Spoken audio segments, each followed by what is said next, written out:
All right, so it's now recording. Okay, so the purpose of this particular lecture is to strictly focus on BIRP notes. That is what I'm going to be teaching you this semester. This is what you're going to be practicing this semester. And you will also have a BIRP note on your final exam. So my intent is this semester is to kind of really drill this home. Because if you know how to do a BIRP note, then you will know how to do any other kind of note that your future employer may want you to do. Because there's BIRP, there's DAP, there's SOAP, there's SERP.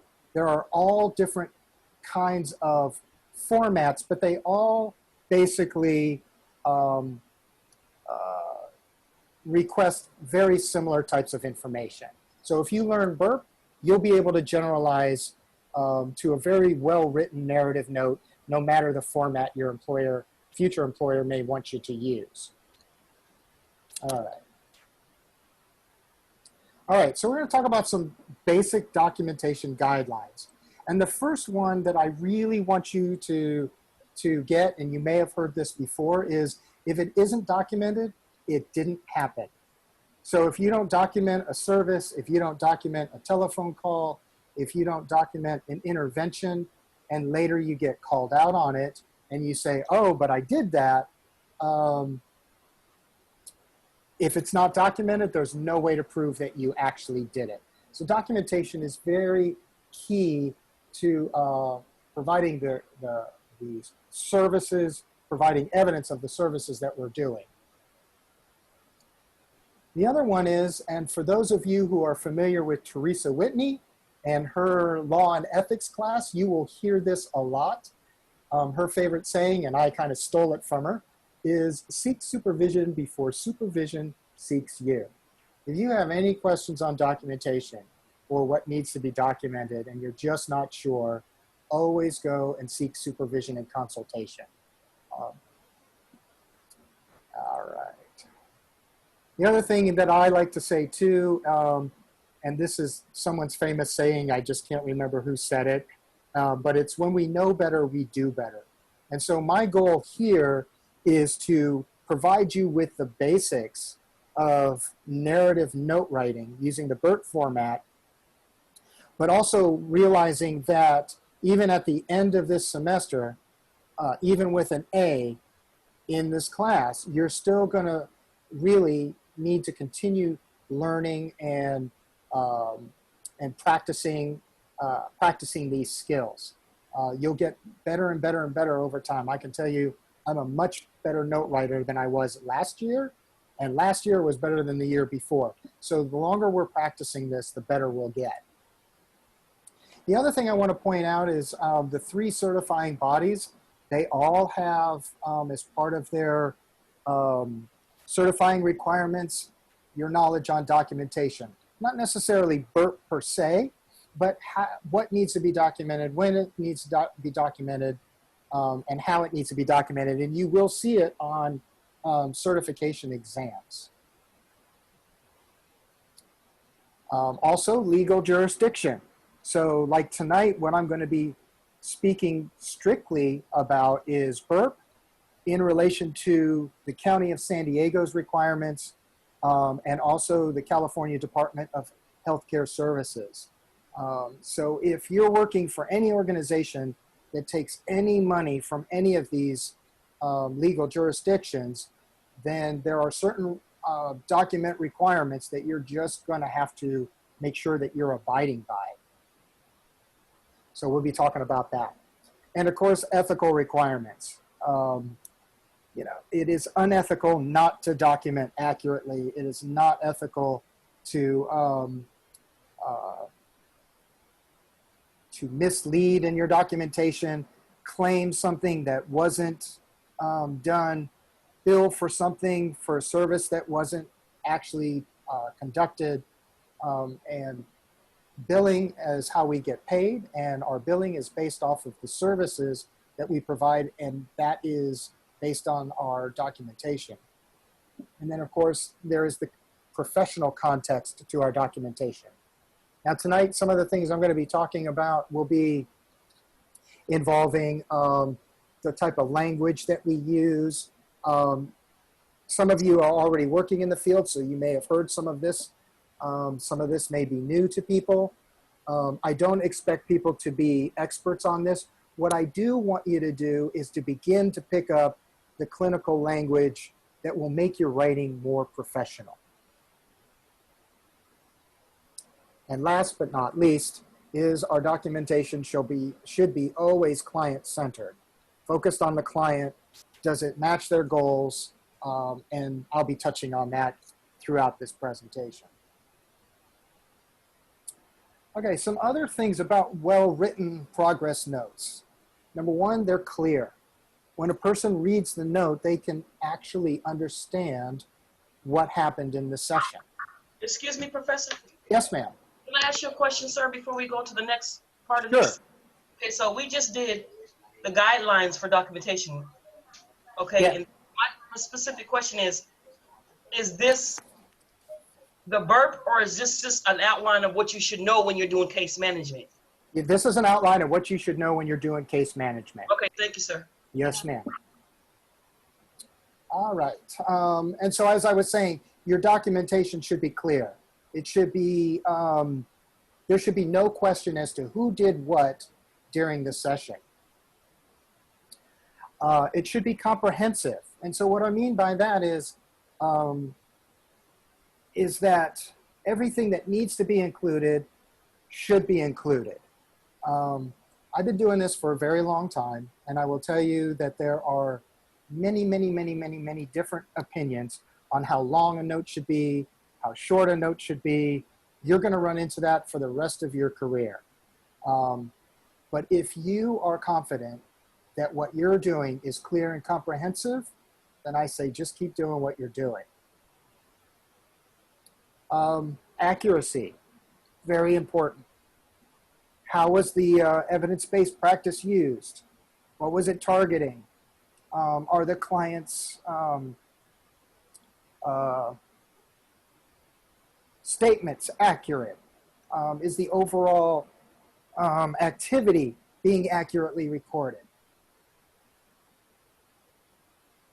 And is the note complete? And really that kind of ties into comprehensive and accurate. The other thing about a note is, even though, hold on one second.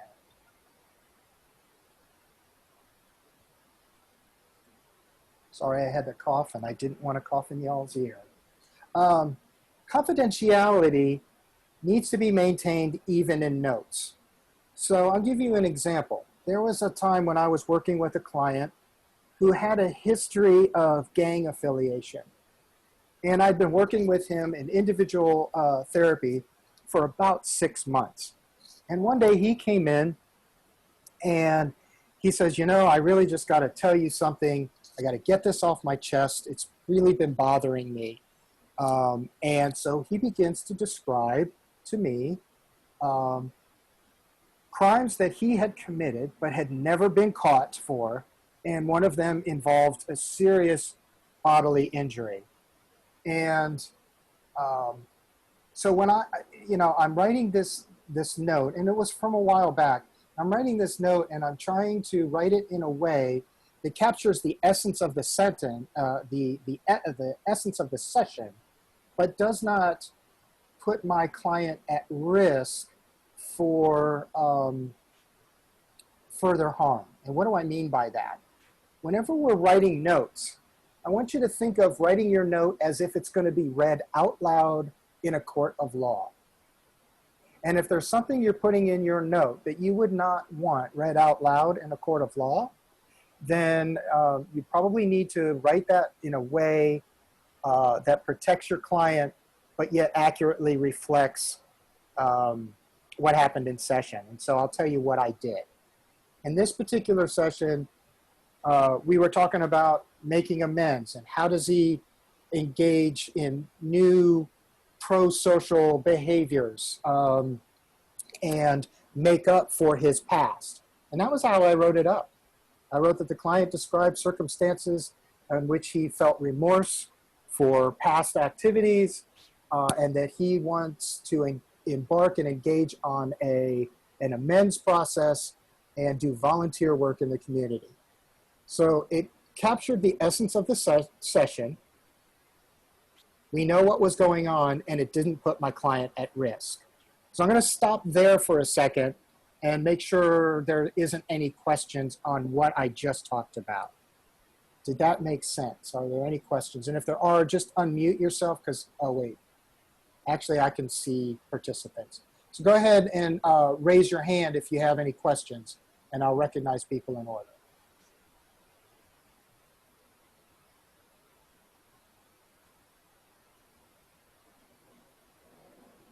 Okay, I don't see any questions, so I'm going to assume that that was clear. And if it wasn't, I'm always willing to go back and discuss that. I do see a hand now. Mr. Boyd. Are there any like legal implications if you leave out certain things in your notes? There could be. It depends on what it is. In this particular case, I would say no. That I still wrote an accurate note. I just didn't use any of his quotes that would implicate him in a crime. Okay. Good question. Same thing when I'm working with clients with, because I've worked with a lot of men with, well, as we know, when it comes to certain drugs, it can really raise a person's libido. It can throw their sex drive off. It can cause sexual dysfunction. And sometimes that lasts into early recovery. And I do a sexual health and recovery group. I've done individual therapy around that kind of stuff. And there's another example of maintaining confidentiality. Like we can talk about problems in relationships and sexual dysfunction without embarrassing our client. Another thing about confidentiality, let's say I have a client who is HIV positive. You never, ever write that anywhere in the file. That's another example of maintaining confidentiality, and there are legal ramifications for not doing that. So, all right. And again, we're gonna come back to this again and again and again, that the note is client-centered.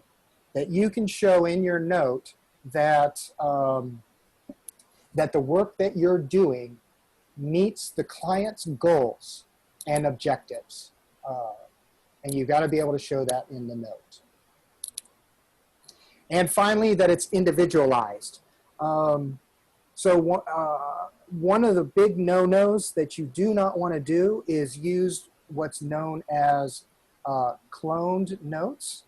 And I'm going to talk more about that a little bit later on. But cloned notes are basically taking a note that you've used previously, maybe even for another person, and you copy and paste it into another file to make your note writing easy.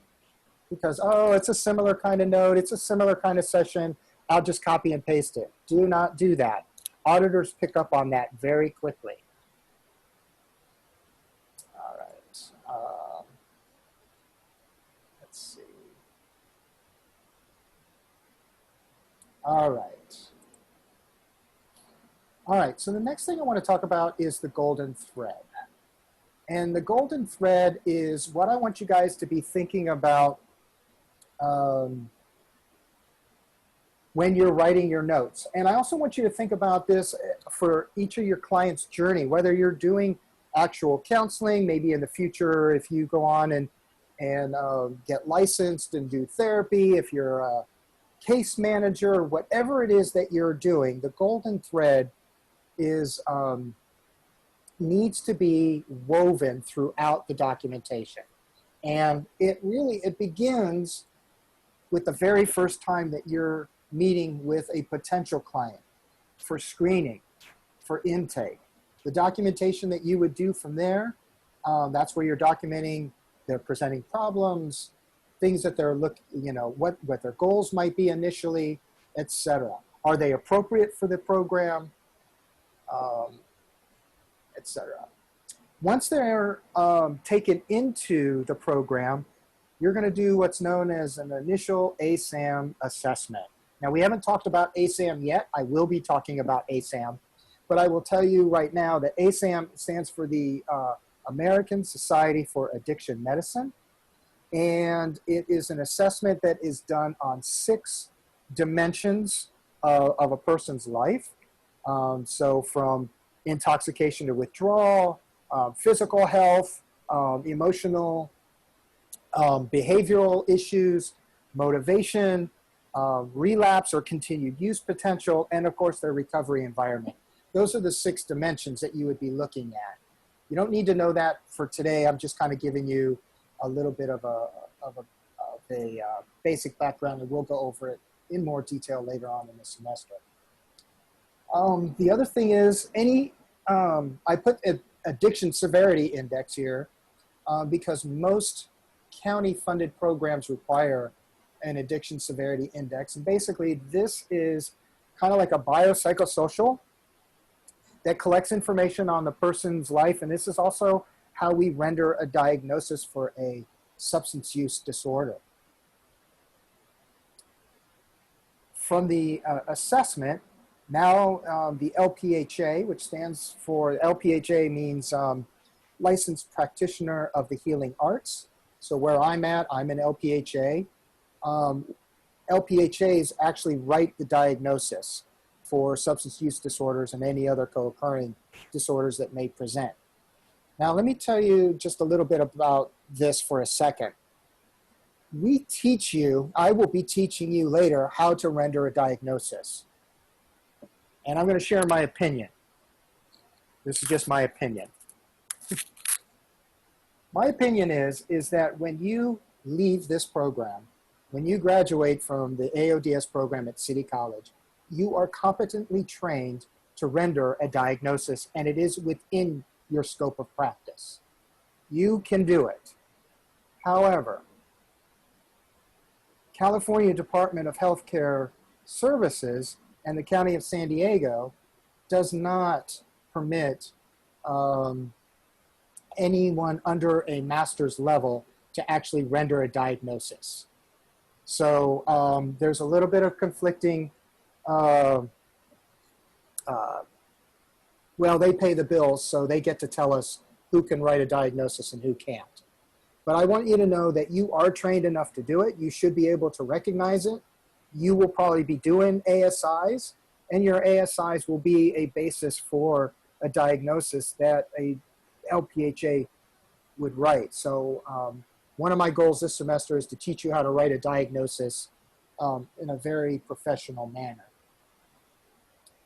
ASAM level of care is done before treatment planning, and that is, again, the the American Society for Addiction Medicine, and it's a rating on those 6 dimensions of a person's life, and this is how you would create their treatment plan based on these, and of course the client's goals.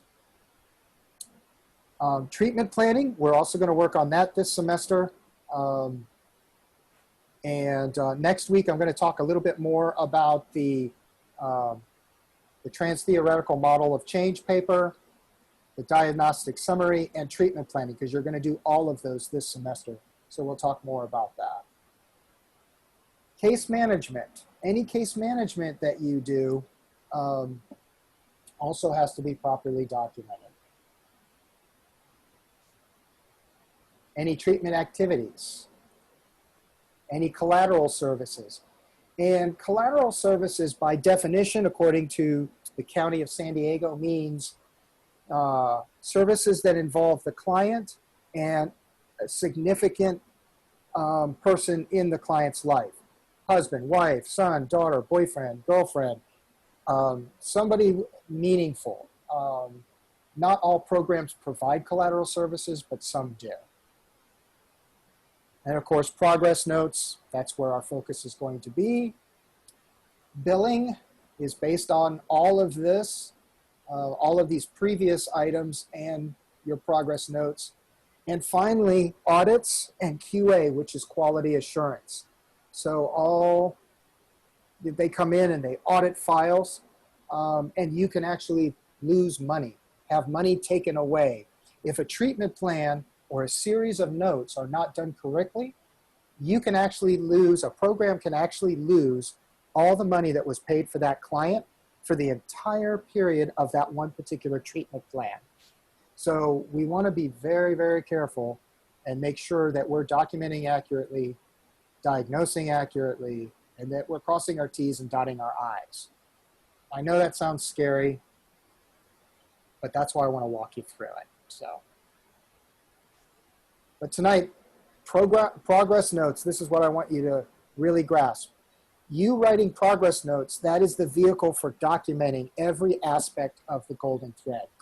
So when you do a screening and an intake, you're going to write a note about it. When you do an ASI, you're going to write a note about it. If you're doing anything, when you do a treatment plan, you're going to write a note about it.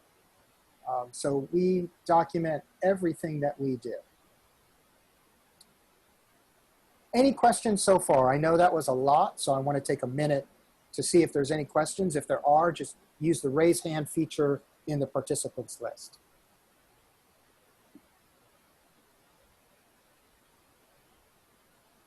All right, I'm not seeing any questions, so we'll move on to the next slide.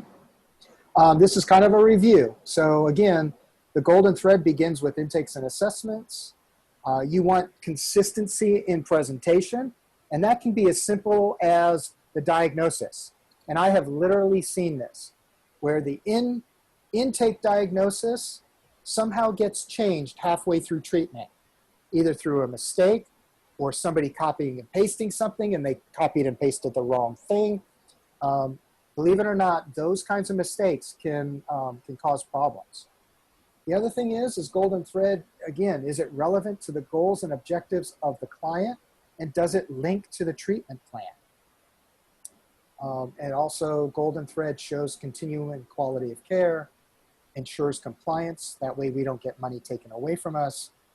And again, it's the story of the client's process throughout treatment. All right, so here's some other helpful tips and basic rules. So first we're gonna hit the things you wanna make sure you are doing. One, I think I've driven this into the ground, use golden thread conceptualization. In other words, when you're writing your note, I want you to be thinking about the golden thread. Two, use individualization of notes. And that includes even group notes. And tonight's example is actually gonna be on a group note. So we'll talk about that more. You wanna use the client's quotes that are appropriate to use. So again, we don't wanna use a quote that's gonna get a client in trouble later on. But use a quote that encapsulates the most salient part of the session. And also you want to use objective observation. So this is where you're, what did I see? What did I hear? What did I objectively observe? This isn't about writing an opinion at this point. This is the client presented with a happy affect, as evidenced by smiles and consistent eye contact. The client's narrative was on topic. His tone of voice was upbeat, and his narrative was also future oriented, right? So these are objective observations. Use third person language. And we'll talk about that in a little bit more detail. So in other words, what I like to do, the way I'm going to teach you to write a note, and what I want you to do for writing notes in this class is to use the client's first name in the note. So for example, in this example, you would actually write, Jimmy stated that he wants to, and then you put a quote. And we'll see that later on. But it is perfectly okay in the client's own file to use the client's first name. The other thing is, you'll notice I use the word Jim, the name Jimmy. If his name is Jameson, but he doesn't like to go by that name, the file is listed under Jameson Doe, but in the note itself, when you're talking about the client, it's okay to use his preferred nickname. Also use third-person pronouns, he, she, his, they, or them. And I always use, when I'm writing a note, and you'll see it in the examples tonight that I share, I always use my name as well. So Jimmy did this, CADC Grandstaff did that. Jimmy stated this, CADC Grandstaff used this evidence-based practice to target this behavior. That way, a person coming in and reading the note knows exactly who did what and when. There's no question about it. Okay, so things not to do. Do not copy and paste or use cloned notes. Kind of talked about this earlier. This is a big no-no. There are times when I have been reading notes and I'll see X, X, X, X, X, X, X. And what that tells me is that somebody is using a cloned note where they're saying the same thing all the time, but they're using the X's to change. The problem with that is they forget to change it. And then it makes it very obvious that they're cloning notes. And an auditor is going to pick up on that right away. And that's a big no-no, and you could lose services for that. Do not use first-person language. So we're not going to say things like this writer or this case manager. We're not going to say things like I, me, my, we. So never use any first-person language in official clinical writing. So you're always going to you're either going to say the client or you're going to say the client's first name. If you're referring to yourself, it would be, your credential and your last name. That's what I'm going to teach you. All right, so let me go back to that. Any questions on these basic rules? I know you. Go ahead. I know you keep on saying don't clone notes. Yes. Right now with COVID, my facility is having us include like a little COVID snippet on what we're doing to kind of great question. Yes, great question, and I will be addressing that. I will show you in tonight's example in a little while, and you will see that. Because yes, there are certain things that the county wants us to identify. One, they want us to identify that the client agreed to telehealth. They want us to specifically say that we're doing telehealth due to the COVID-19 crisis. They want us to, if the client cannot sign in person, they want us to say that the client agreed to us doing it electronically without their signature, which means you have to actually be asking the client these questions. So you ask the client questions. It's like a little bit of housekeeping at the beginning of the session. And then when you're writing your note, I put all that junk at the end of each section, and I'll show you that. And the reason why I put it at the end is because a person reading the note shouldn't be have to go through all of that standard stuff before they get to the meat of what happened in session. So I'll show you that again in the example. Great question.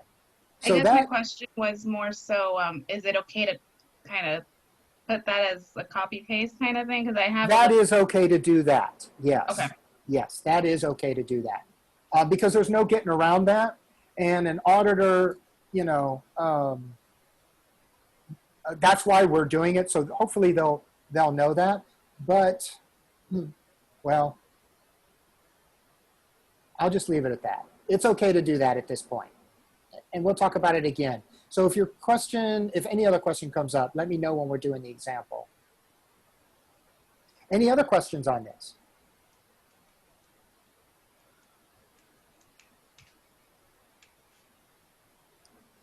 Uh-oh, hold on one second.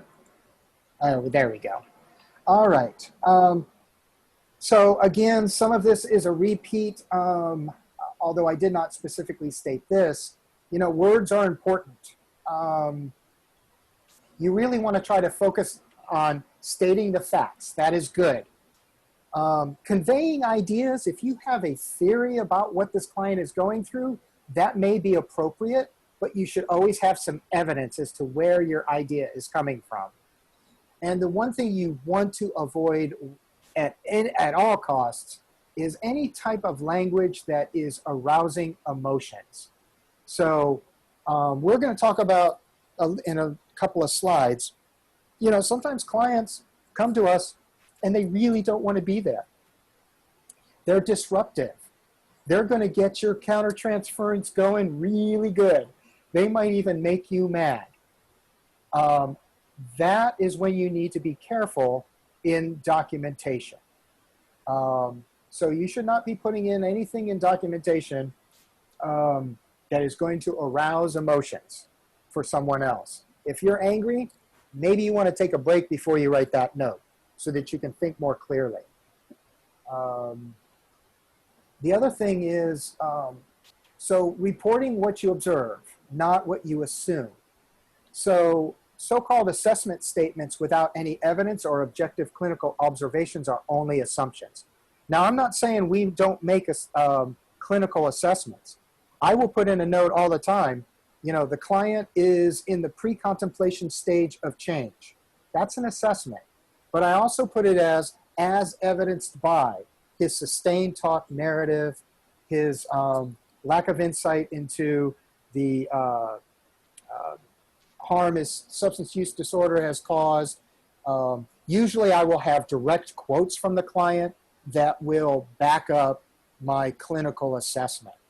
If you don't have evidence or you don't put anything in there that backs up your assessment, then it is only an assumption and you shouldn't put it in there. Oftentimes, there have been times where I'll have an idea about a client. I'm like, I think this is what's going on. And I never write it down until I'm sure. So it's not to say that you shouldn't be assessing your clients. You should. It's not to say you shouldn't have any ideas about what may be happening with your client. You should. But only write that stuff down when you have evidence. And yes, Brian, I see your hand.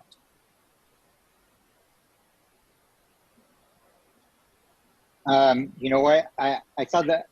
I totally forgot what I was going to ask, actually. Oh, okay. No Sorry. worries. If it comes back to you, just raise your hand again. All right. Let's see. And that's it. All right. So this is a question that I often get in case management is, you know, can we use abbreviations? And yes, you can. Here's what I want to make sure that we're careful doing, is that we're only using standard and approved abbreviations. Now, everything that's listed here is approved by San Diego County. So if you're writing, if you don't want to write, you know, a face-to-face individual session, it's okay to do capital F hyphen capital F. That means a face-to-face, right? So you don't have to spell it out. It's okay to do that. An auditor is going to know what that is. But if you write in some other, if you have your own codes that aren't standard, you should not be using it in your documentation. The other thing is if you think a person reading your note may not understand what the abbreviation means, the first time you use the abbreviation, maybe spell it out and then put the abbreviation in parentheses, and then you can use the abbreviation throughout the rest of the note. And of course, that just depends on what it is. Face-to-face may only be written one time, so that might not be a good example. But you might say CBT, although everybody should know what CBT is.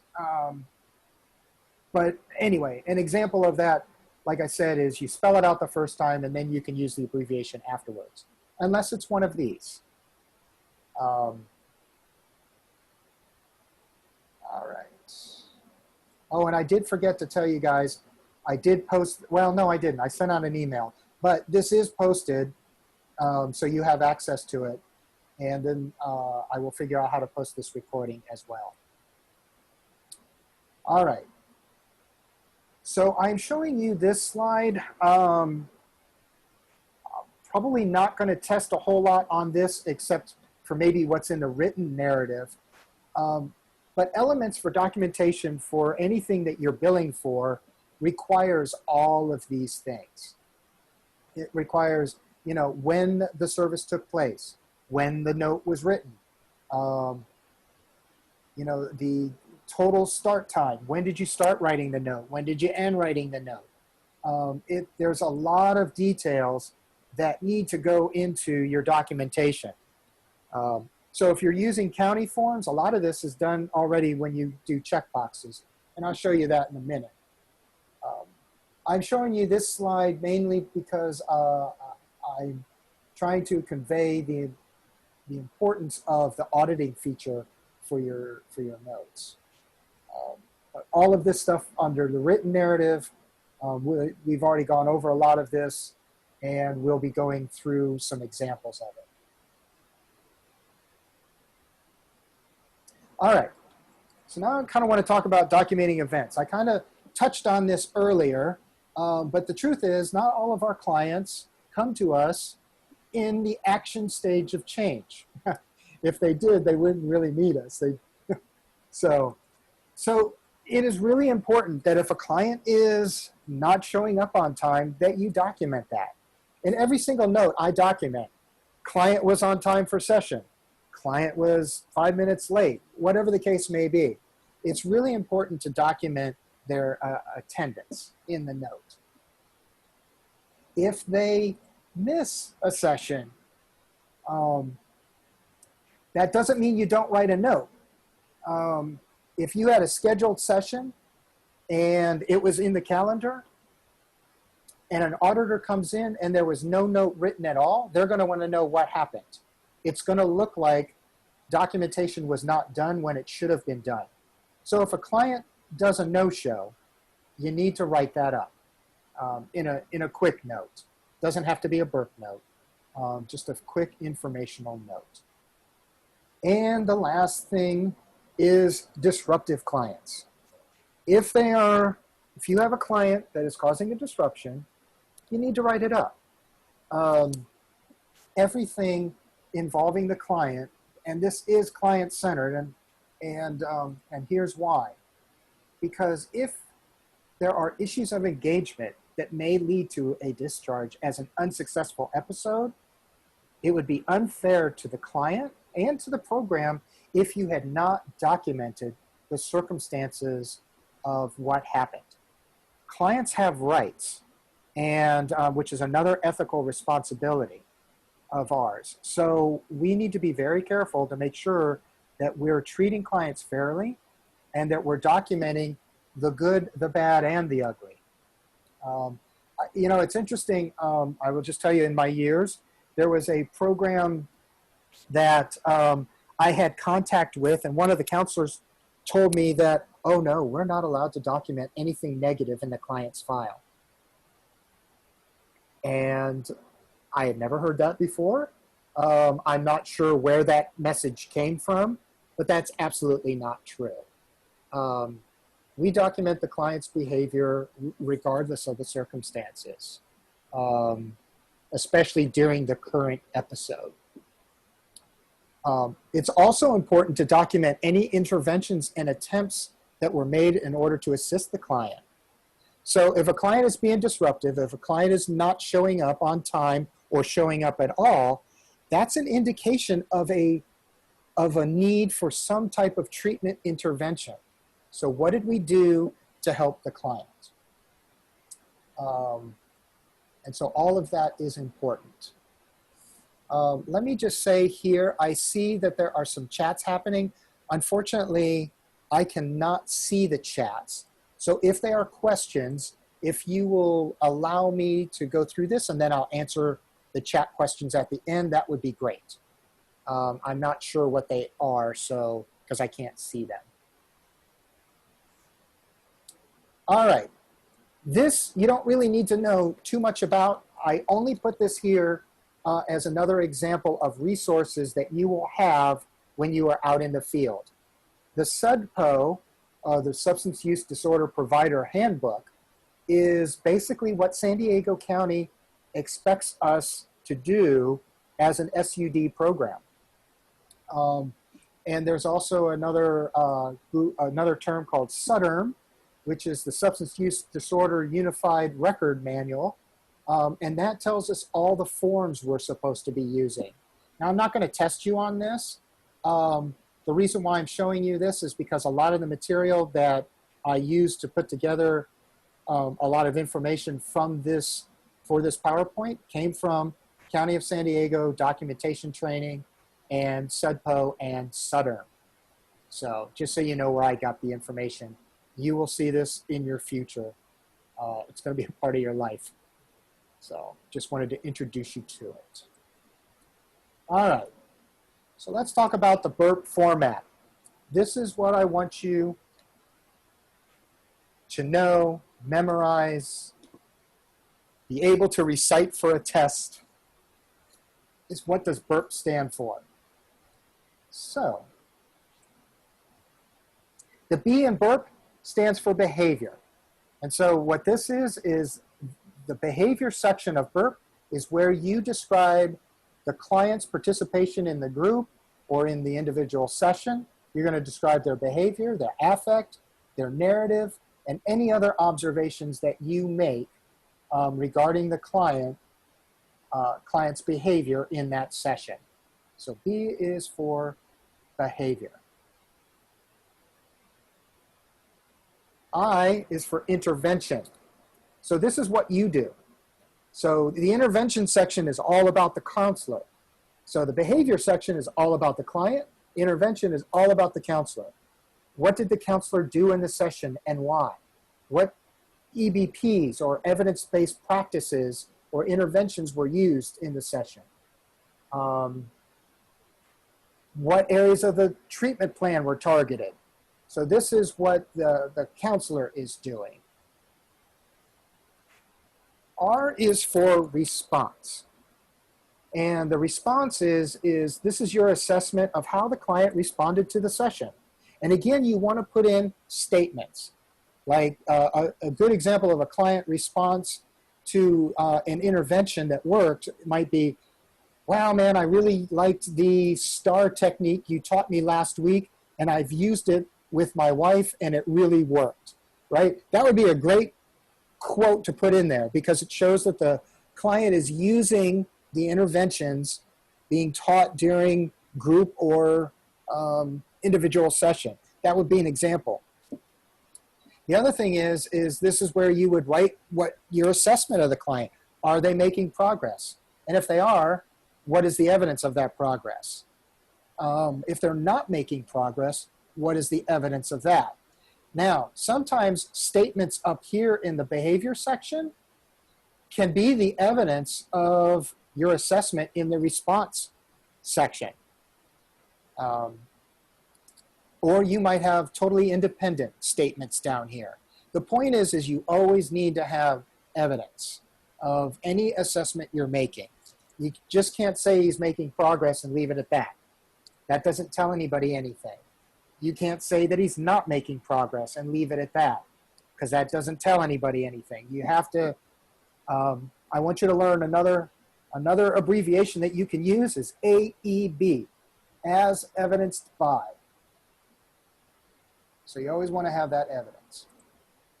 And then the last letter of BURP is plan. So the plan always has two parts to it. The first part is what is the client going to do for the next session? Was there any homework assigned? Is he going to do a thought journal, a gratitude list, whatever it is that was assigned? What is the client going to do for the next session? And then what is the counselor's plan for the next session? So I always put in a plan. We'll review the client's homework. We'll introduce a new coping skill, whatever it is that I plan on doing in the next session. The following note should indicate whether or not I followed up on my plan. The next note should also follow up what the client did. Client didn't do their homework. You might want to put that in there, or they did do their homework. So your plan should always have a follow-up later on. There are times, I will say, that my plan gets thrown off. Like I might have a plan to do something in group the following week, and then a client comes in and they have a crisis, and then we spend the group kind of processing what's happening. That's okay to do that, but you would explain in your note that the plan wasn't able to be done because of what happened in group, and it will be addressed in the next group, as an example. So behavior, intervention, response, and plan. That is BIRP. I'll leave this up for a few minutes in case anybody's writing anything down.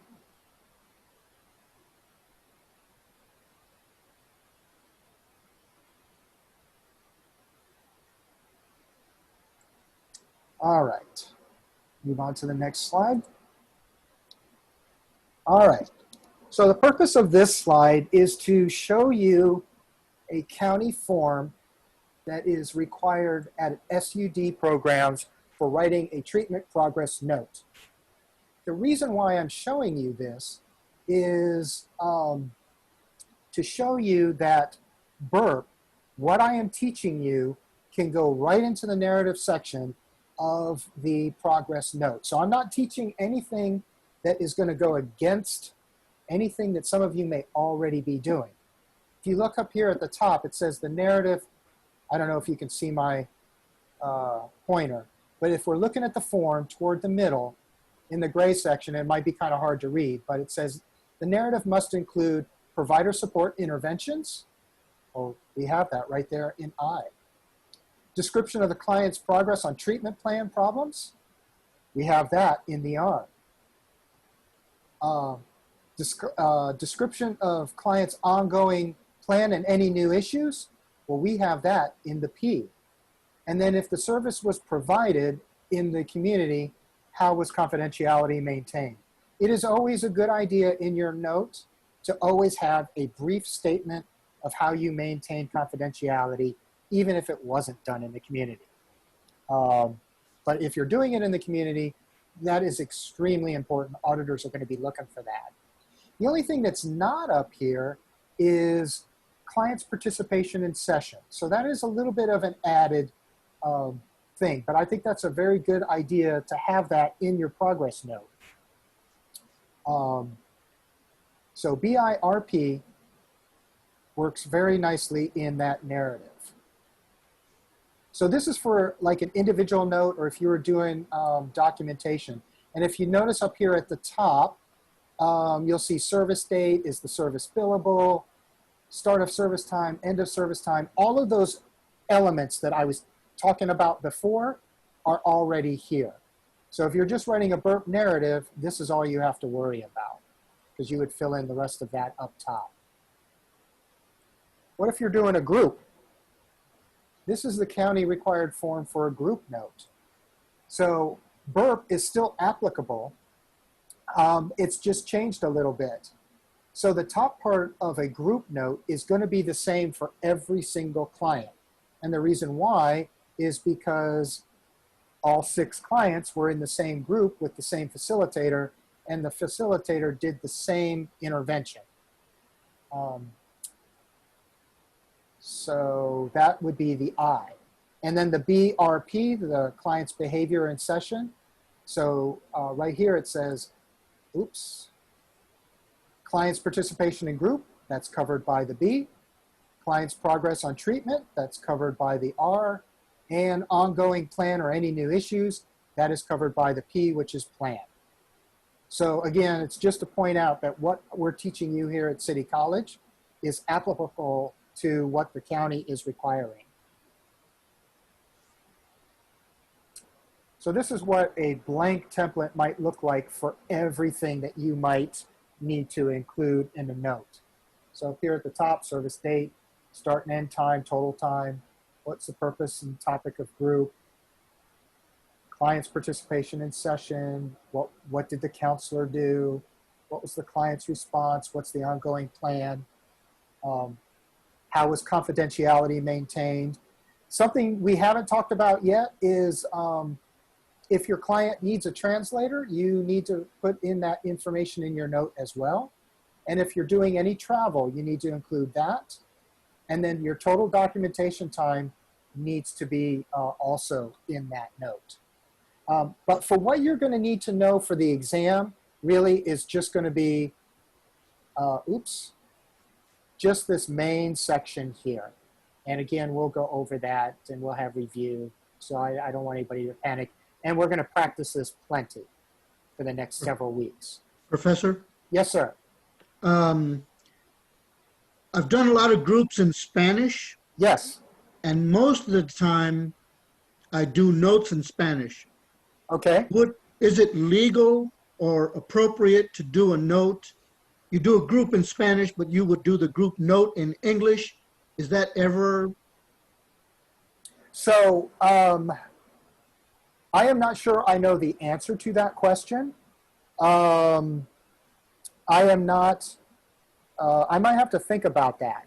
So I guess it would depend on the county contract and what the county would allow for your program. If they allow it, I would think it would be fine. But here's what I will say. What I do know the county likes to see is whatever one person is doing with note writing, everybody needs to be doing with note writing. Yeah. So if all the notes are being written in Spanish and the auditor can read that, that might be perfectly fine. If it's not, then that could be, you know, an audit question, and I'm not sure I can answer that appropriately. You may have to send that to QI Matters with the County of San Diego for that question. Okay, sir. Thank you. Mm-hmm. All right. So we're going to go through a BIRP note narrative, the whole thing, piece by piece. And so as you saw, here, I'll just show you. So we're going to look at the top section. Oops, I keep clicking. We're going to look at the top section, then we're going to look at each individual section of BIRP, and then we're going to look at the end of the note. And so that's what the next several slides are about, to really kind of break down and give you some good examples here. So when you start the note, the opening line, the first line of your narrative is going to be all about the service date and time. When did the service occur? What time did it start? What time did it end? And how long did it take? I don't think there, you know, that's pretty cut and dry. And the reason why I'm teaching you that is because not everybody uses the county form. Some people have an EHR. And so you may be, some people might be handwriting notes. So depending on how it is that you're actually doing now or will be doing in the future, I'm just trying to teach you a format that kind of helps you make sure you're capturing everything. The next line, the second line of the narrative is, what is the purpose or the topic of the discussion, or the session, I mean. And this is not a sentence, it's not a paragraph. You're not going to write, oh, the client was doing this or that, or I did this or that. It's a bullet point. It's a short title. So if you look at, I have several examples here. So first example, face-to-face individual, treatment plan update, and goal setting. So it's very succinct, it's very brief, and to the point. So somebody reading the beginning of that note knows exactly what that note is going to be talking about without having to go any further. Now, why is this important?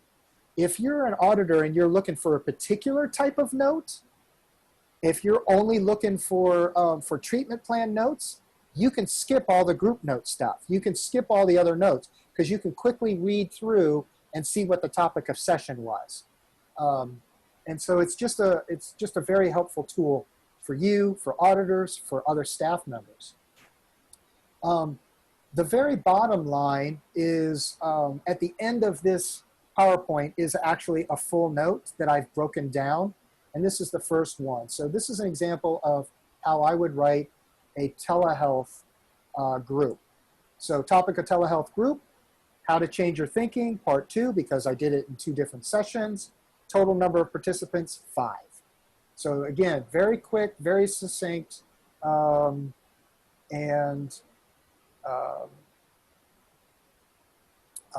And that's what you want. Let's see. So, behavior. So if we're looking at the B section of the BIRP note, this is what you want to have included. So what is the subjective data? So what are the client's observations? What's the client's perspective of what happened in session? And you'll get that from what their thoughts, but you'll get that from their quotes and the way they're interacting. The objective data, so what is it that you observe? What's their mood? What's their affect? How do they appear? Are they clean? Are they disheveled? You know, is their appearance different from what it normally is? So you definitely want to highlight changes that you observe, because that could be indicative of a client maybe needing extra care. So is the description of what happened in, is there a description, right? And does it convey what the client's participation is in group? And I can't stress enough, really, to be objective. Don't state anything without having evidence. So if you say a client presented with happy affect, what does that mean? Well, it means they were smiling, maintained direct eye contact. If you say they presented with an angry affect, then you need to describe what that was. Client presented with an angry affect, as evidenced by furrowed brow, squinting eyes, stared down counselor unblinkingly, stated that he was angry, right? So it's not enough just to say the client was angry. You need to provide some evidence. All right, so that's behavior. So here's an example of a B. Can I get a volunteer to read?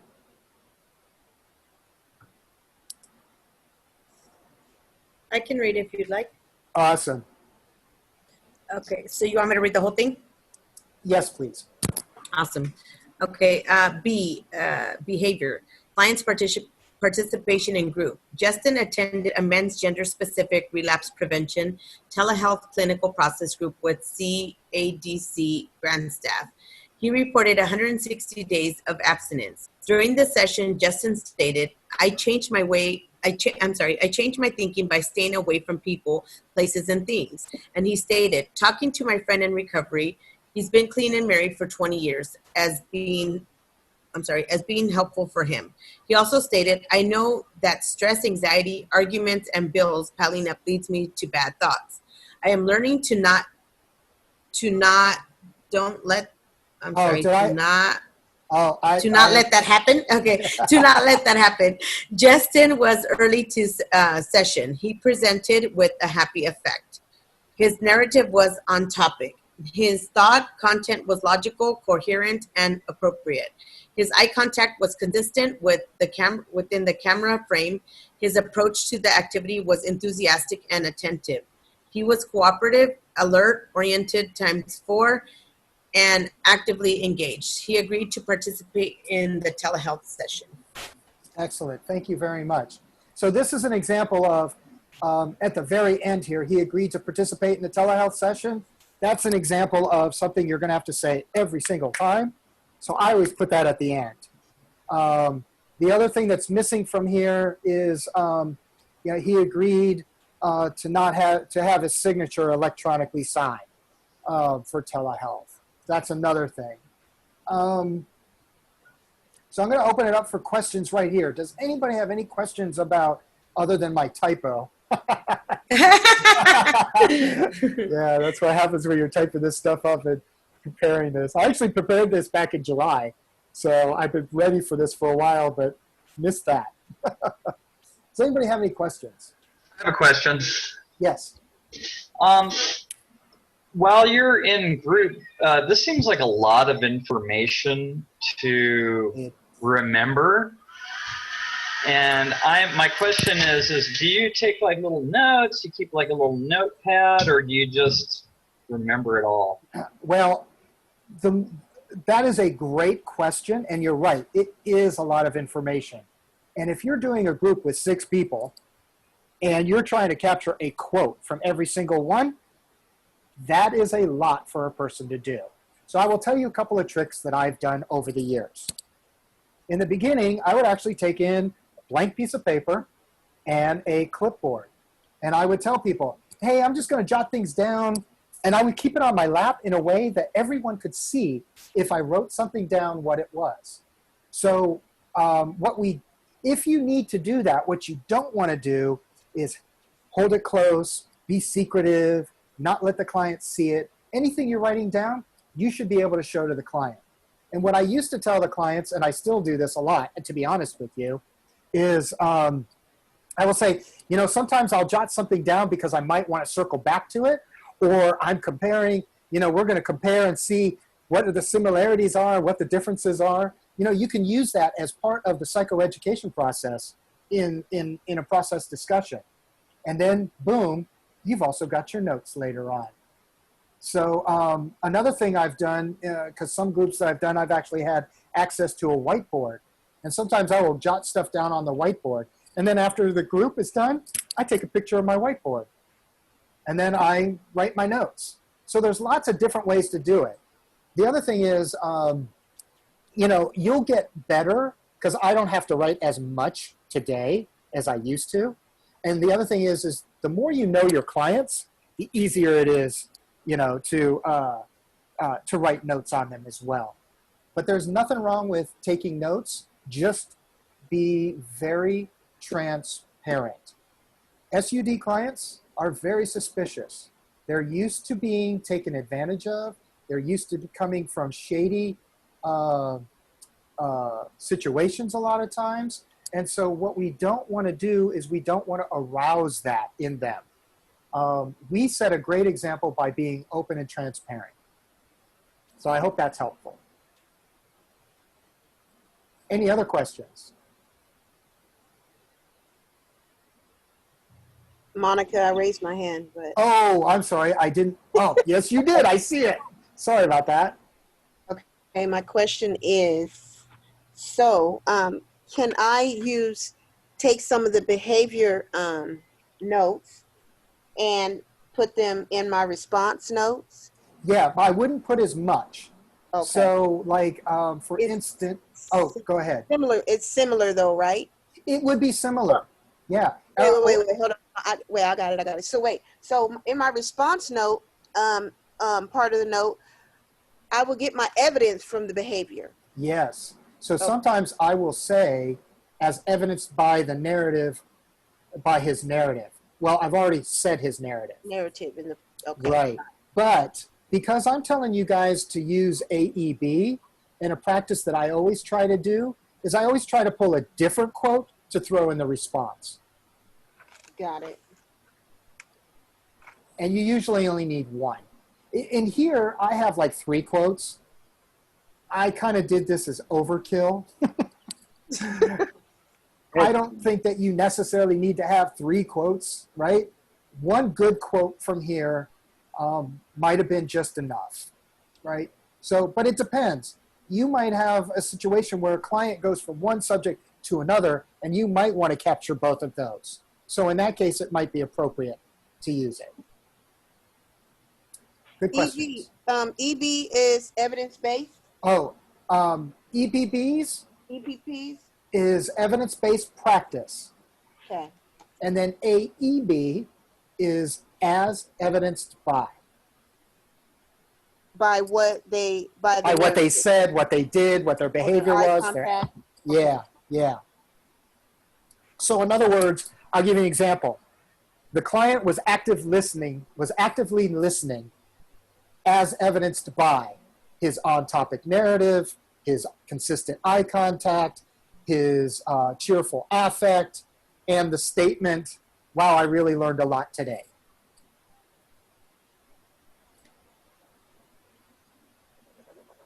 All right. Any other Professor? questions? Yes. Brian, I'm a social worker, and we're not allowed to take notes because Right. it shows that, yeah, I can't do that. Yeah. So I was wondering, why is it different for a substance abuse counselor? So I can't specifically answer that directly. I don't know if what you're talking about is this an agency directive or, yeah, so No, I'm it's an not, education. what's It's that? education. It's education. In Okay, our well- education, we were told, and the one thing is, you do remember people. Yeah, It's not like you're going to do your notes 3 days later. You right, know, that's a you have to- no-no. Yeah, yeah. So you try to do it within right after the group, and just put dots or lines that you remember. I think people don't. It's not that hard to do progress notes. We make them hard, but they're not that hard. Right, We just have to listen. right. Yeah.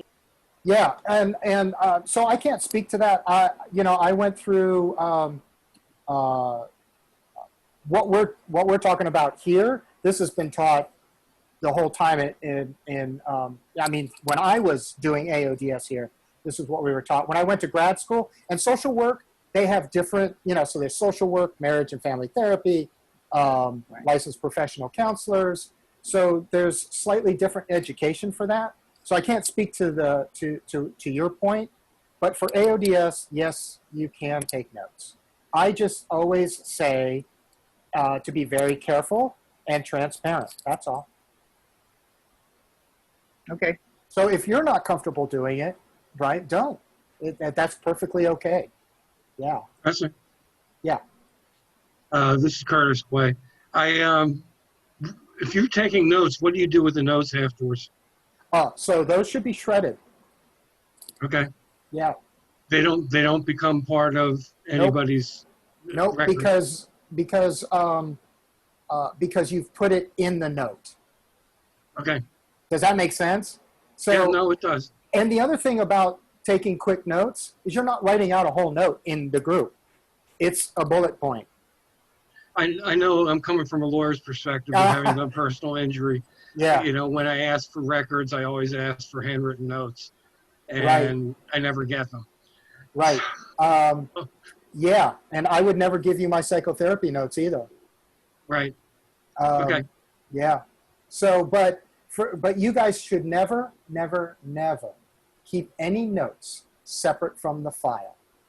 That is a big no-no for AODS. So if you're jotting down notes to do a progress note and it's a bullet point or whatever, and you've got it in your note, then you shred whatever you don't need anymore. You just shred it. Never keep anything. Thank you. Yeah. Good question. All right. Any other questions on B? All Yes. right. Oh, go Yes. ahead. Wait, I do. But isn't this most of this, like, you said you couldn't say HIV in your notes or Correct. whatever. Right. But it's always in the file. It should not everything be in the file. Medically wise, you have to. Right. But see here, we're talking an SUD program, and we're not medical. We're not medical. Okay. Yeah. That makes sense. Yeah. I have So- one more question. Yes, ma'am. Okay, when you just said about shredding the extra jotted down notes, and then confidentiality came in my head. Do we have to write something about confidentiality every time in a note? You're going to see that in just a minute. Oh. Actually, on the very next slide, or the very next example. Okay, I'll wait. All right. Excellent. Yeah.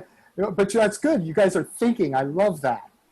All right. So now we're going to talk about intervention. And remember, intervention is what did the counselor do, right? So what were the EBPs that were used, evidence-based practices? Are they explained in detail? So for instance, tonight I'm going to show you a video, give you guys a little bit of group time and practice, and then we're going to end and you're going to write your BURP note for next week based on this video. And he's going to be explaining, I'll just give you a little heads up. He's going to be explaining the readiness ruler. So when you're talking about the EBP, you need to explain what the readiness ruler is and how it's used. It's not enough just to say, oh, I used Likert scaling. That doesn't tell anybody anything. And so, you know, we'll see what that is here. Was any homework reviewed? Are there any problem goals or action steps that were, excuse me, sorry, that were addressed during this session, right? What are the counselor's working hypotheses? And remember, this, again, need to be very careful. I very rarely write anything like this unless I have very specific evidence. But you might write something here. I'm using CBT to target the client's automatic thinking and behaviors or something like that, right? So you want to explain what you're using and how you're using and what it's targeting. All right, so can I get another volunteer to read the intervention example? I'll read it. Hello? Thanks. Go ahead. That was you, Sally, right? Yes. Oh, yeah. Go ahead. Provider supported, can you hear me? Yes, ma'am. Provider, oh, wait a minute. Everything just got blurry. Hold on. Why did that happen? Hold on. I Okay. can't see it. Do you want me, you want me to read it? Sure. Is that okay, Sally? Because you Well, yeah, can't because see- I can't see it. It's all blurry now. I don't know why it's doing that. Okay. Oh. Okay. Intervention. Provider support and interventions. Limits of confidentiality and group norms or rules were reviewed. Previously assigned homework was reviewed. CADC grant staff facilitated an interactive clinical process session using the Hazelden CBT workbook entitled Relapse Prevention Part 2. Understanding the Relapse Process, Exercise 10, How to Change Your Thinking, pages 38 through 41. The CBT thought, feeling, BX cycle. Yeah. And BX means behavior. okay, so the CBT thought, feeling, and behavior cycle and reframing was used to challenge cognitive distortions, identify defense mechanisms, and identify unhelpful thinking styles. MI techniques, including open-ended questions, affirmations, reflective listening, and summarizing were used to assist the clients. RPT was used to identify negative cognitive cycles that can increase their risk for relapse. CADC grant staff informed Justin of the potential risk of unattended disclosure when providing services via telehealth. Due to the mandatory wide stay-at-home order, which is in response to the COVID-19 pandemic, all client contact is currently telehealth or telephonic until further notice from the county and state government. Okay. So I'm going to start with the end and point out again. So the potential risk of unintended disclosure for telehealth, and then due to the mandatory stay-at-home order, all that blah, blah, blah, blah, blah has to be in every single telehealth note or telephonic note that we do. And so someone asked earlier about that. This would not be considered cloning because it's a required statement, but I put it at the end because it's more important that you see all the other stuff that I did first. So I try not to clutter the beginning of my note with all the same stuff every single time. And I hope that makes sense. So this is another example of that. I individualized it by putting Justin's first name here. So instead of saying inform the client, which I could say for every single note, I've individualized it by using his first name, which kind of shows, well, at least I'm not totally cloning, right? So I hope that answers that earlier question. And does anyone have any questions on the intervention piece? I actually have like a little further question on that same thing. Sure. So I work at a residential facility and I'm doing summary notes like once a week. Yes, summary notes, yes. So if my clients per se didn't have a telehealth appointment, it would be useless to include that part in the notes, correct? Correct. Okay. Yeah. So because you're residential, you may not see any of this stuff, right? Because your clients are captive audience, for lack of a better term, right? They're right there. But when I see clients in person, I do have a line that I put in there regarding COVID-19, that the area was clean and sanitized and all PPE precautions were observed. And I put that at the end of every single note so that it shows that we're protecting our clients. So that would be something in my intervention, if this was an in-person note, that would be at the end. Okay. Good question. Yeah, and when it comes to residential, so timelines are different. Some of the requirements are slightly different, which is why I'm just basically focusing on BURP itself. And I do know that residentials have a choice. They can either do individual notes for every service, which honestly, I would highly recommend, or they could do summary notes at the end of the week that captures the what happened with that client. The difference that I see between individual progress notes and summary notes is you're probably going to get a better idea of what was actually occurring with that client. But the county gives you that choice, so I don't know of any facility right now that I can think of off the top of my head that do not use summary notes. All right, any other questions on the intervention? Let's see if there's any hands raised. I gotta look at my list. Ah, there is. William. Yeah, I was just wondering, like, I see what's going on here and it makes perfect sense, but it's like, you know, also some of this is to cover, like, you know, for liability issues, you know, like due to like the things that you're adding on the bottom. A lot of this has to do with covering yourself and your employer for the liability on each one of these things, correct? Absolutely. Note writing is all about liability. It's all about getting paid. It's all about your client, which if you're watching out for liability for yourself, you're watching out for liability for your client. So you are correct. I choose to look at it as being client-centered and looking out for the liability of my client.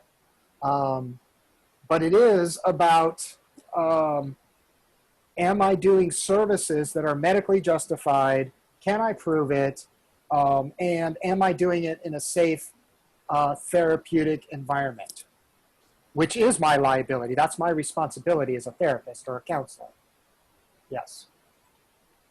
Perfect. Thank you. Yep. Good question. You guys are, I love this class. You guys are great. All right. I don't see any more questions, so we'll go on to the response. So the response part, again, and I know I'm kind of beating this in. I really want to drill you guys. This is the client's current response to the treatment plan. Are they making progress? Are they meeting their action steps and goals? If you're using evidence-based practices, how is the client responding to it? So if you teach the client a coping skill, how did they respond? If you had a process session on trigger identification, were they able to articulate their triggers? Do they understand how trigger identification is important to relapse prevention, right? So this is where you're describing how they're responding to what you're doing. This is also where you will write an assessment. The client is in the contemplation stage of change, as evidenced by his statement, you know, part of me wants to use and part of me wants to get clean, right? That's evidence of ambivalence, which is the hallmark of contemplation. So writing that statement right there would be your evidence, and it's just one line. If the client is making progress, I will tell you this. Here's something I will tell you. Clients that are doing well, those notes tend to be easier to write, and they generally are not as long. It's just what I've learned over the years. If a client is not doing well, those notes tend to be a little bit longer because you need to make sure that you are providing concrete evidence as to why that client is not doing well and what you are doing to help that client. Because if in the end, the client ends up getting discharged, the client may come back and we could be liable for a lawsuit if we did not treat the client fairly. So the clients have rights, and so we want to make sure that we are safeguarding that and that what we're doing is really helping the client. But a client who is experiencing difficulty, you might have to write just a little bit more about that. So I just kind of want to put that out there. You're also going to need more consultation. So remember earlier when I said seek supervision before supervision seeks you? If you're working with a client and they're struggling, if you're experiencing countertransference, in other words, the client's making you angry, you need to go seek supervision because an angry counselor cannot help a client. And believe me, we get into this business because we want to help people, but the fact of the matter is not all of your clients, you're not going to like them all, but you still have to treat them all the same way. And they're gonna hop right on your last countertransference nerve, and so you want to be mindful of that and make sure you're not writing notes that prejudice your client because they didn't do something in group you wanted them to do. And I'm only pointing that out. I'm not saying you guys would do that, but I have seen that happen. So, and then you want to cite the evidence of the client's progress. So what's their change in behavior? What's their change in their narrative?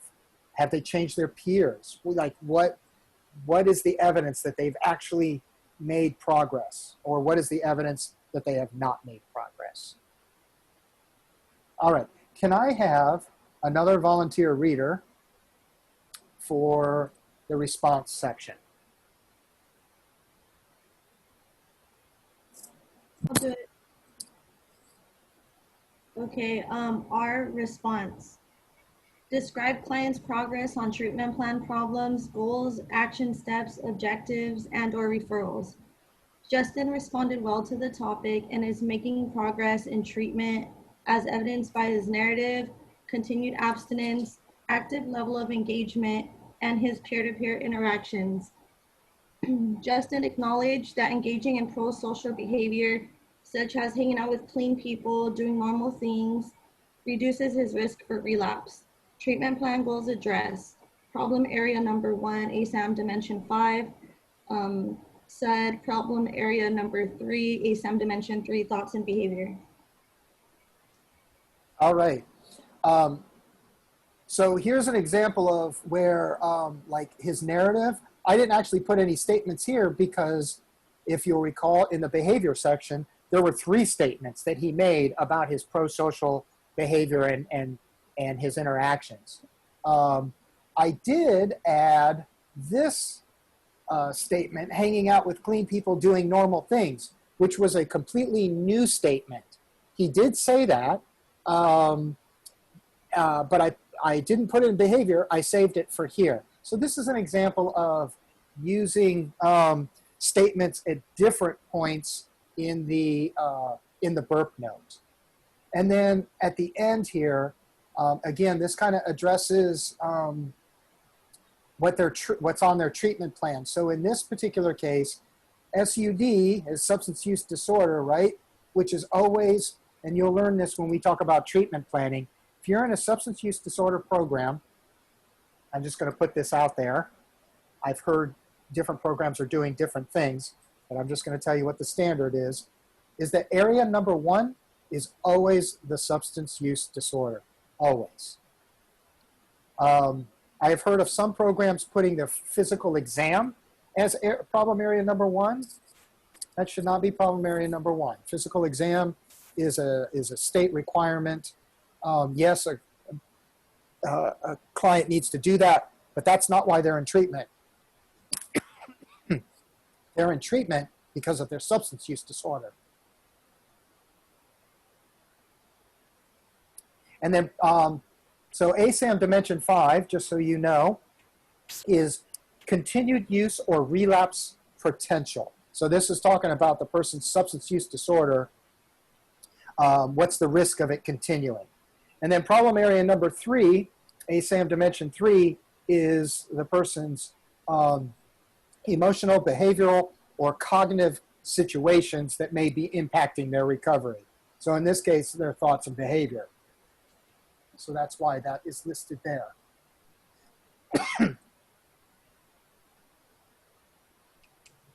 Are there any questions? Yes. Yes, ma'am. Is this is this an example? John's self-esteem is heightened as evidenced by him submitting a letter to Monica McFarland stating how much John's daily affirmation journal makes him feel better about himself. Perfect. Beautiful. Okay. Beautiful. And when you're using your name, you only need to do your credential and your last name, but you could do right now. Do you have any credentials right now? Are No. RADT or anything? No. Oh, okay. Yeah. So you can just do you can do Monica McFarland. Okay. That's good. I'll have RADT soon though. Good for you. Then it would just be RADT McFarland. Perfect. Okay. Yeah. Thank you. Yep. That was a beautiful statement. Any other questions?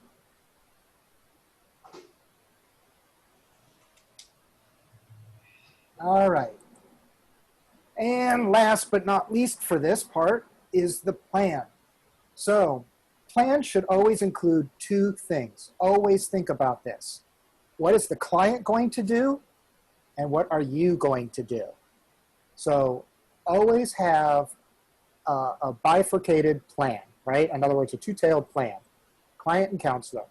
The other thing that's always a great idea to put into the plan is when is the next session, what's the date, and what's the time. And the other thing is, oops, sorry, if there is something in the, oh, sorry, I screwed up. If there's something in the treatment plan that needs revision, you might want to talk about it here. Like if a new issue comes up, you would want to talk about it here. And if it does, you might want to put in your plan to update the actual treatment plan.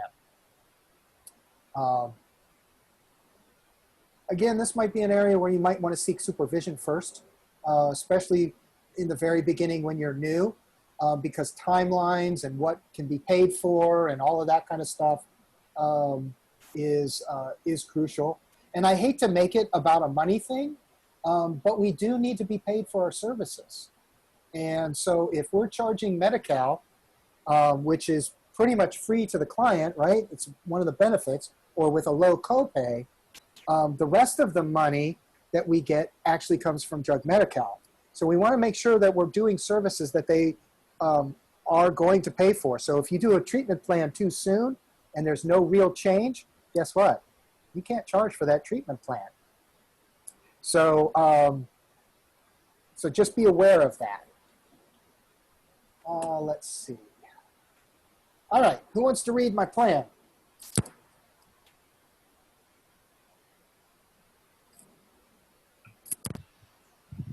I'll read it. Thank you. Plan. Client's ongoing plan, including any new issues. Next session on 07/09/2020 at 1500 p.m. Justin stated, I'm going to stay connected with my friend, mentioned above, and keep going to meetings. I want to do this thing, TX and recovery. TX is treatment and recovery. Yep. Treatment and recovery. CADC grant staff will facilitate an interactive CBT process session using the Hazeldean CBT workbook entitled Relapse Prevention. Part 3, Triggers, Cravings, and High-Risk Situations. Exercise 11, Identifying Your Triggers and Cravings. Pages 43 through 46. Oh, excellent. So in this particular case, here's another example of where I used a client quote. One of the things I like to do is I like to ask my clients at the end of all the sessions, what are you going to work on this week? You get a nice quote from them. Generally, it's connected to their treatment plan or some kind of recovery activity, and that's great. That's enough for the note. And you'll notice that he said, I want to do this thing. So in parentheses, I put treatment and recovery because I needed to define what thing meant in context. So that's why I did that. Any questions?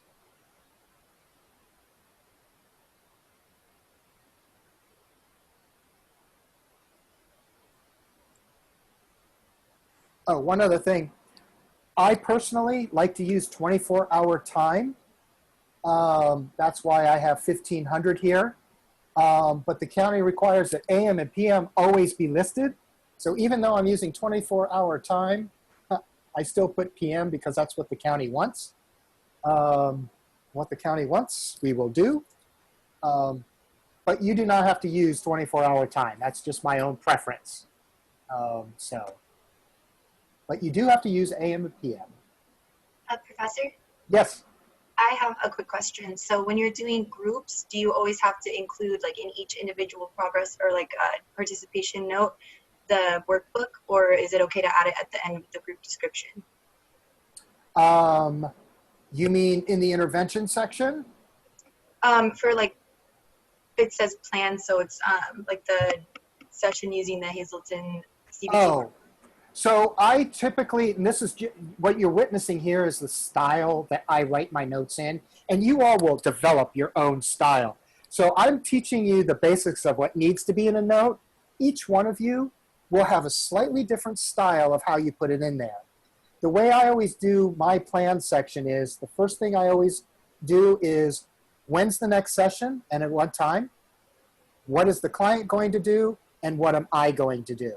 So no matter what note of mine you read, you'll see the same basic flow. There isn't any particular, I could do it anyway. It doesn't matter. This is just my particular flow. You may develop your own flow. It's the same thing. Let me go back up to, I'm going to go back up to behavior. What you're witnessing here is pretty much my general flow. I have seen counselors where they will write, the client was on time, he presented with happy affect, as evidenced by I was in a good mood. During the session, he stated this, he did that. At the end of the session, we did this. His eye contact was consistent, right? So there's no, you can put any of these processes anywhere you want them. This is just kind of like my style. Does that make sense? Yeah, thank you. Mm-hmm. What's important is what needs to be included, is it there? The order you put it in, that's your own personal preference and style. Because, you know, like I said, everybody has their own style of writing. So, all right. So, let's go back to plan. That's where we were. The end of your note, and this is a county requirement, how is confidentiality maintained? Generally, that means in the community. I personally have found it a good practice to just mention confidentiality every single time. And so, for example, you'll notice down here, on the bottom where it says example, telehealth service was conducted from the program's confidential office environment, and Justin was alone at his residence. So because this is telehealth, we want to indicate where we were and where the client was. If the client came to the office and was there in person, I would just say it was conducted in the confidential office environment. And I just always make that as a standard. I think it's a good idea to address confidentiality in every single note. And this is a quick way to do it. Is this part, could this be considered cloned? Yes, it could, but it's not cloned. When we say cloned, what we're really talking about is the behavior response and plan section. You want to make sure that you're individualizing the client's part of the note for that. And so you don't want to use the same statement every single time for every single client in the group. I heard a story once where an auditor went to a program and they took all the group notes, put them all together, lined them up against a light bulb, and they matched exactly. That would be a cloned note. That's a problem. And so all of those services were disallowed and that money was taken back. So any questions on that?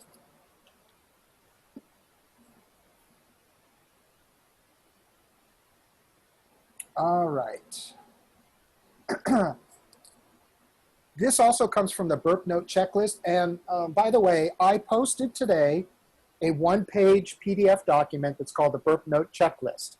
Everything that is in this PowerPoint is on that checklist. That was a checklist that I got a while back, and I actually edited it to match the county requirements, and so you'll see that note on the bottom of it. But one thing about notes is they always need to be dated, signed, and it needs to be legible. So if you're using an electronic health record, legibility isn't really an issue because the notes are typed. But if you're handwriting your notes, if your note is not legible, if you have horrible handwriting, it might be a good idea to start practicing your handwriting because they have to be legible. Obviously, your signature is your signature. That doesn't have to be legible, but everything else does. Let's see, some other things you want to make sure that's included. If your note is more than one page, generally they won't be, but just in case, if it is more than one page, you need to make sure you have the client identifier on each page. Let's see, does the note connect to the treatment plan? You always want to make sure that what you're doing connects to the treatment plan. Are the strengths and limitations in achieving goals noted and considered? So here's a question for you guys. Where would you put this? If you were going to cite the client's strengths or limitations, where would you put that? In the intervention? Close. I'd put it in the response. Response. You would put it in the response because that's where you're going to assess the client's strengths or limitations. And you may put in the plan how you want to address those limitations if they are, or how you want to enhance the strengths. You're probably going to find that more often in an individual note than in a group note, but it's possible it might show up in a group note too. You guys are great. Does the note reflect changes in client status? So remember earlier in the B section, I made a comment earlier that if the client comes in one day and you notice his hygiene is poor, he's disheveled, which is a change, you're going to want to note that. But you're also going to want to note your intervention because that could be a sign of relapse, suicidal ideation, depression, anxiety. You might want to explore with that with the client and say, hey, I noticed, you come in today and you're not your usual chipper self, or I've noticed this change. Is everything okay? Right? So you're going to want to make sure you note any changes. And we talked about this earlier. Any abbreviations, make sure you use standard, consistent, and approved. If there's any non-routine calls, missed sessions, professional consultations, this is something, I talked about missed sessions earlier. Always document missed sessions, especially if you had it planned. An auditor is going to be looking for that plan. But if you consult with a supervisor, you should jot a quick note. Consulted with the supervisor on treatment planning due to clients' limitations in achieving goals, right? So if you've identified limitations, probably should seek supervision, and you might want to write a separate note on that. Well, not might, you should. And here's the most important thing. Would someone unfamiliar with the case be able to read the note and know exactly what occurred? So if I go back to my intervention, I'm going to set myself up for a question here because hopefully I wrote this well enough. But is there any question as to what I did?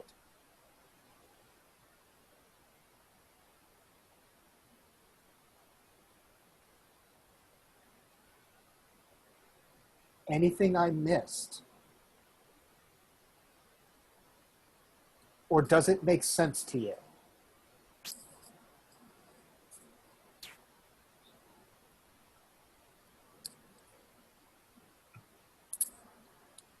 Not hearing anything, I'll take that as good news.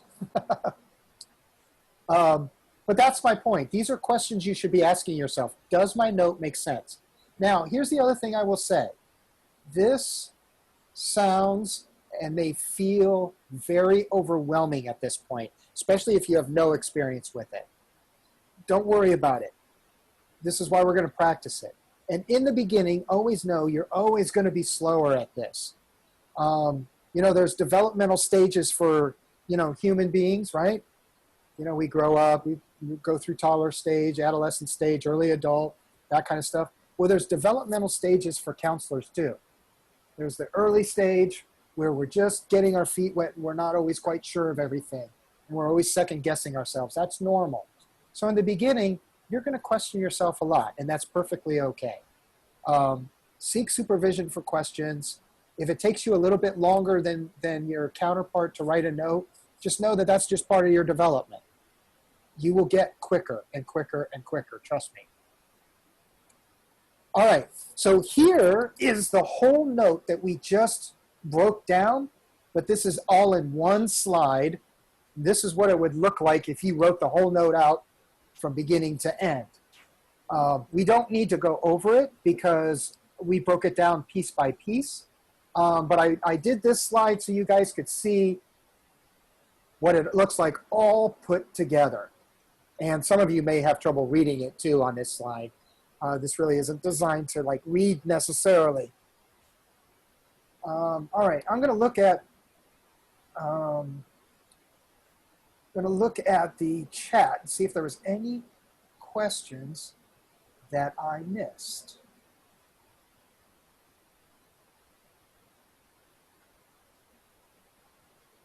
So the Canvas, the slides are available in Canvas. I posted them today.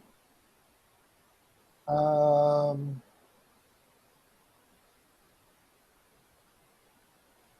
I have a question. Yes, ma'am. Because am I correct in understanding that we have a quiz that's due today? I haven't seen any document for our book. No, the today's homework was from basically reading chapter 1, and maybe you might have to do an internet search. Right, I don't see chapter 1, sir. I don't see it anywhere on our dashboard where the chapter is. Right, it's not. It's in your book. So if you've not received your book yet, that's fine. Well, no, but from what I'm saying, I thought this is not a class where you was going to provide us a book. It says we don't need one. No, this book. Hold on. Let me finish up this part. Let me come back to you, Sally. I